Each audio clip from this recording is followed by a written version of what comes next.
ભારતની અંદર અત્યારે રામ નામ જે છે ચારે બાજુ ચાલી રહ્યું છે અને ભગવાન શ્રી રામની પૂજા આરતી દરેકે દરેક ગામમાં થઈ રહી છે. પણ તમને કોઈ એવું કહે કે ગુજરાતમાં બે ગામો આવેલા છે અને આ ગામો એવા છે જેમના નામ રામાયણ અને મહાભારત છે, તો તમને નવાઈ લાગે ને. પણ આવું છે, તમે હિંમતનગરમાં ક્યાંય ફરતા હોય ને તમને કોઈ બસના પાટિયા ઉપર હિંમતનગર રામાયણ આવું બસનું પાટિયું જોવા મળે તો બહુ નવાઈ ન પામવી, કારણ કે આવા બે ગામો ગુજરાતમાં આવેલા છે.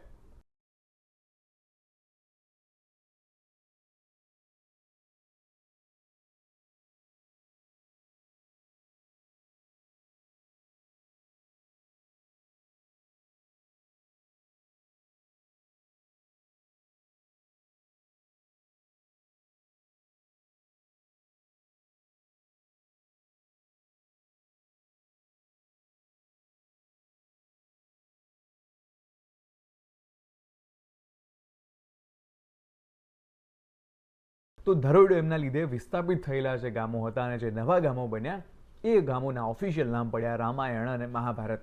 તો આવા બે ગામો આવેલા છે હિંમતનગરની બાજુના વિસ્તારની અંદર અને તમને ત્યાં આગળ રામાયણ ગામના પાટિયા પણ જોવા મળશે. કોઈ વિદ્યાર્થીને કોઈ પૂછે એના સાહેબ કે કયા ગામનો છે, તો એ કહે કે હું સાહેબ રામાયણ ગામનો છું. અને નવાઈની વાત એ છે કે આ જે રામાયણ ગામ છે આ ગામોની અંદર 150થી વધારે મુસ્લિમ પરિવારો આવેલા છે, પણ એમને કોઈ જ વાંધો નથી. એમનું કેવું છે કે અમને આ નામોથી કોઈ ઇશ્યુ નથી, આ નામ જે છે એ તો છે. અને એ વખતે રામાયણ અને મહાભારત સિરિયલ ખૂબ પ્રચલિત હતા અને કદાચ આ સિરિયલોનો પ્રભાવ એટલો પડ્યો કે લોકોએ પોતાના ગામનું નામ રામાયણ અને મહાભારત રાખી લીધું છે ને. ઇન્ટરેસ્ટિંગ વસ્તુ. અને અત્યારે જ્યારે ભગવાન રામનું નામ ચારે બાજુ ચાલી રહ્યું છે, લોકો રામાયણની ચર્ચા કરી રહ્યા છે, રામની ચર્ચા કરી રહ્યા છે, ત્યારે ગુજરાતની અંદર આવા પણ ગામો આવેલા છે જેના નામ રામાયણ અને મહાભારતથી પ્રેરિત છે.